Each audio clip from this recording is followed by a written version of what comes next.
வணக்க மக்களே, channel 5 cinema பார்த்துட்டு இருக்கீங்க. நான் உங்கள் விஜய் கிருஷ்ணா பேசிகிட்டு இருக்கேன். ஸோ யாருமே எதிர்பார்க்காம இருந்த ஒரு சமயத்தில் ஒரு திடீர்னு ஒரு போஸ்டர் ரிலீஸ் நேற்று. கையில் ஒரு அந்த பாட்டில் பாம் இருக்கும் இல்லையா, அது காக்டெயில் அப்படிங்கிற மாதிரி சொல்லுவாங்கள்ல, அந்த பாமோட சிவகார்த்திகேயன் நிற்கிற மாதிரி ஒரு அஃபீஷியல் அனௌன்ஸ்மெண்ட். நாங்கள் நாளைக்கு டைட்டில் டீசரோடு இறங்குறோம் அப்படின்னு சொல்லி சுதா கொங்கராவோட SK25 அந்த டீம்கிட்ட இருந்து ரிலீஸ் ஆயிருந்துச்சு. எல்லாருமே என்ன சொல்கிறது, போஸ்டரே சூப்பராக இருக்கே அப்படின்னு சொல்லிட்டு பயங்கரமான ஒரு ஹைப் அங்கே பில்ட் ஆச்சு அப்படின்னு சொல்லலாம். அந்த ஹைப்பை கொஞ்சம் கூட கம்மி பண்ணாமல் இன்னும் கொஞ்சம் ஹைப் ஏற்றுற அளவுக்கு பெர்ஃபார்ம் பண்ணியிருக்கு SK25ஓட, அதாவது பராசக்தியோட டைட்டில் டீசர். பராசக்தின்னு சொன்னோடனே எனக்கு டக்குன்னு அந்த டைட்டிலே வந்து ஒரு பவர்ஃபுல்லான ஒரு டைட்டில். ஏன்னா நடிகர் திலகம் சிவாஜி கணேசன் நடித்து அந்த படம் கிரியேட் பண்ண ஒரு இம்பேக்ட் வந்து தமிழ் சினிமாவில் பயங்கரமான ஒரு இம்பேக்ட். அந்த அளவுக்கு பவர்ஃபுல்லான ஒரு டைட்டில் எடுத்திருக்கும் போது அந்த கதையும் எந்த அளவுக்கு பவர்ஃபுல்லாக இருக்கும் அப்படிங்கிற ஒரு விஷயம் வந்து நமக்கு ஸ்டார்டிங்லேயே ஸ்ட்ரைக் ஆகிடுது. அதுக்கான ஹைப்பும் வந்து இன்னும் பல மடங்கு ஏறி இருக்குது அப்படின்னு சொல்லலாம். சரி, டைட்டில் மட்டும்தான் இப்படியா அப்படின்னு சொன்னால், அந்த டைட்டில் அனௌன்ஸ்மெண்ட் டீசரில் இருக்கிற அடுத்து ஒவ்வொரு கட்டுமே வந்து வேறு ஒரு க்யூரியாசிட்டியை வந்து பில்ட் பண்ணுது. அதில் நான் முக்கியமாக நோட்டீஸ் பண்ண ஒரு விஷயம் என்ன அப்படின்னா, இந்த பச்சையப்பா காலேஜ் சென்னை, அதாவது சென்னையில் Madras, once upon a time in Madras அப்படின்னு சொல்லியிருக்க ஒரு சில விஷயங்கள்லாம் பார்க்கும்போது மேபி மெட்ராஸில் நடந்த பச்சையப்பா காலேஜை பேஸ் பண்ண ஒரு கதையாக வந்து இந்த கதை இருக்கலாம். மேபி ரியல் இன்சிடெண்ட்டை தழுவின கதையாக இருக்கலாம். அது சுதா கொங்கராவுக்கு மட்டும்தான் தெரியும். ஏன்னா இப்போ வரைக்கும் அனௌன்ஸ் பண்ணப்படலை அப்படி எதுவும். இது வந்து ஒரு பயோபிக், உண்மை சம்பவத்தை தழுவி எடுக்கிறது அப்படிங்கிற மாதிரி அஃபிஷியல் அனௌன்ஸ்மெண்ட் எதுவும் வரல. மேபி இருக்கலாம் அப்படிங்கிற மாதிரி இந்த டைட்டில் டீசர் பார்க்கும்போது எனக்கு வந்து தோணுது.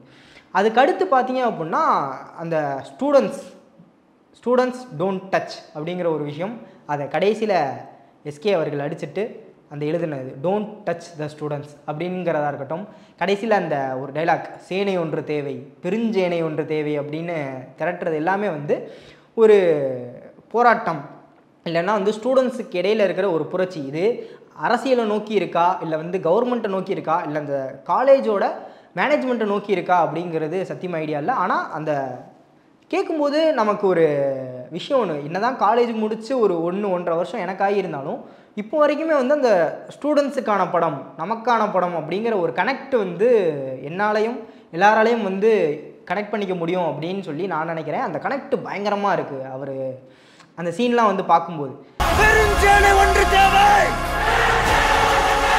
ஸோ SKவை பார்த்தோம் அப்படின்னா, ஃபஸ்ட்டு அந்த இன்ட்ரோவே வந்து அந்த ஒரு கிளாஸ் ரூம்குள்ளே வந்துட்டு அந்த கிராமஃபோனில் ஒரு CD வச்சு போட்டு விடுற மாதிரி பேக்ரவுண்டில் அந்த சாங்கும் ப்ளே ஆகுது. அச்சம் என்பது மடமையடா, அஞ்சாமை திராவிடர் உடமையடா அப்படின்னு சொல்லிட்டு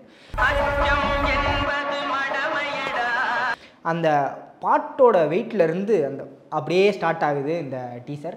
அதில் வந்து SK அவர்களோட அந்த பேக் ஷாட்டு, அந்த ஒன் சைட் பேக்லாம் போட்டு அவர் நடந்து வர்றதை பார்க்கும்போது டக்குன்னு மாஸ்டர் ஜேடி நீங்கள் இங்கே அப்படின்னு கேட்குற மாதிரி தான் இருந்துச்சு. அந்த ஒரு லுக்கு வந்து நல்லாவே இருந்துச்சு. கடைசியில் அந்த லுக்கு பார்க்கும்போது அவர் இல்லை, இவர் வேற ஒரு ஆள் அப்படிங்கிற மாதிரி சூப்பராகவே ஒர்க் ஆகிருந்துச்சு. SKக்கு லுக்கு தீயாக இருக்குது படத்தில் அப்படிங்கிற மாதிரி சொல்லலாம்.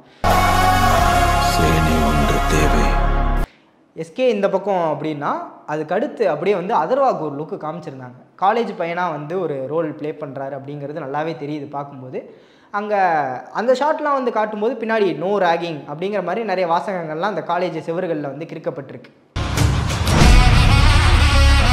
அது என்ன, ஹாக்கி பேட்டு, சைக்கிள் செயின்லாம் வந்து அந்த காலத்தில் ஃபைட்னாலே இந்த ஒரு விஷயம் வந்து பேசப்படும் இல்லையா, அந்த மாதிரி ஹாக்கி பேட்டு, ஒரு கேனில் பெட்ரோல்னு நினைக்கிறேன், மேபி சம்திங், அந்த மாதிரி ஏதோ எடுத்துகிட்டு ஒரு பெரிய சண்டைக்கு கிளம்பி வர மாதிரி அதர்வாவோட லுக்கு காட்டியிருக்காங்க. ஒரு காலேஜ் பையனாக நீங்கள் அவரை பார்த்தீங்கன்னா நம்பிடும், ஆமாம் காலேஜ் படிக்கிற ஒரு பையன், பயங்கர அராத்தா சுற்றிக்கிட்டு இருக்க ஒரு பையன் அப்படிங்கிற ஒரு லுக்கை வந்து சூப்பராக அதர்வாக்கு வந்து அந்த லுக்கு ஃபிட் ஆகியிருக்கு அப்படிங்கிறது சொல்லிக்கிறேன்.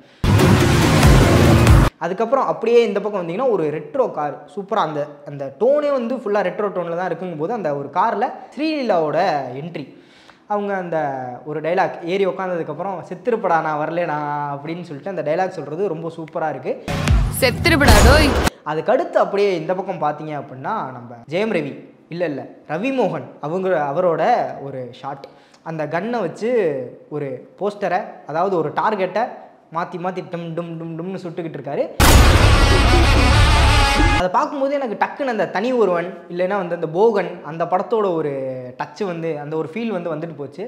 அதுக்கப்புறம் கிட்ட அந்த போஸ்டரை விளக்குறதா இருக்கட்டும், அந்த ஒரு வில்லன் இவர் தான் ஒரு ஆன்டகனிஸ்ட் ரோல் அப்படிங்கிற மாதிரி ஒரு பஃப் முன்னாடி போய்கிட்டு இருந்துச்சு. இப்போ இந்த டைட்டில் டீசரை பார்த்து நம்ம கன்ஃபார்மே பண்ணிடலாம் அப்படிங்கிற மாதிரி தான் இருந்துச்சு.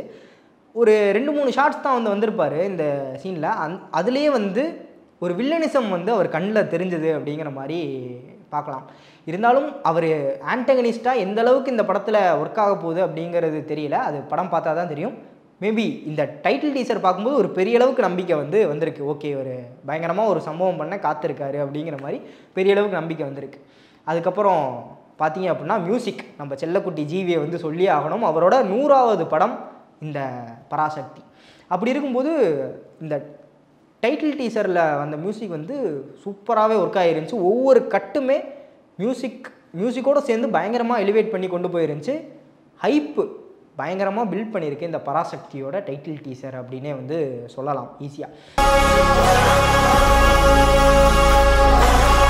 அதுக்கப்புறம் பார்த்தீங்கன்னா சுதா கொங்கராவ். எனக்கு என்னமோ இந்த டைட்டில் டீசர் பார்க்கும்போது இந்த சுதா கொங்கராவோட வழக்கமான படங்கள், இதுக்கு முன்னாடி அவங்க எடுத்த படங்கள்லாம் இருக்கும்ல, அந்த படத்தோட எந்த ஒரு சாயலுமே தெரியல. சுதா கொங்கராவ் படங்கிறது கடைசியில் அது பார்க்கும்போது ஓ ஆமாம் இது அவங்க படம் இல்லை அப்படிங்கிற மாதிரி ஒரு ஸ்ட்ரைக்கே அப்போ தான் வருது. டோட்டலாக வேறு ஒரு டோன், வேறு ஒரு லீகில் இருக்குது இந்த படம், இந்த படத்தோட டைட்டில் டீசர் அப்படிங்கிற மாதிரி ஈஸியாக சொல்லிடலாம்.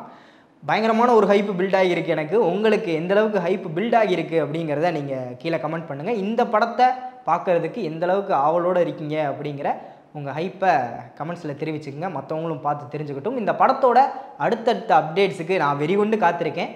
நீங்களும் அப்படி காத்திருப்பீங்கிற நம்பிக்கையோடு நான் இந்த வீடியோவை முடிக்கிறேன். இதே மாதிரி அடுத்த ஒரு இன்ட்ரெஸ்டிங்கான வீடியோவில் உங்களை சந்திக்கிற வரை விடைபெற்றுக் கொள்வது நான் உங்கள் விஜே கிருஷ்ணா, சைனிங் ஆஃப்.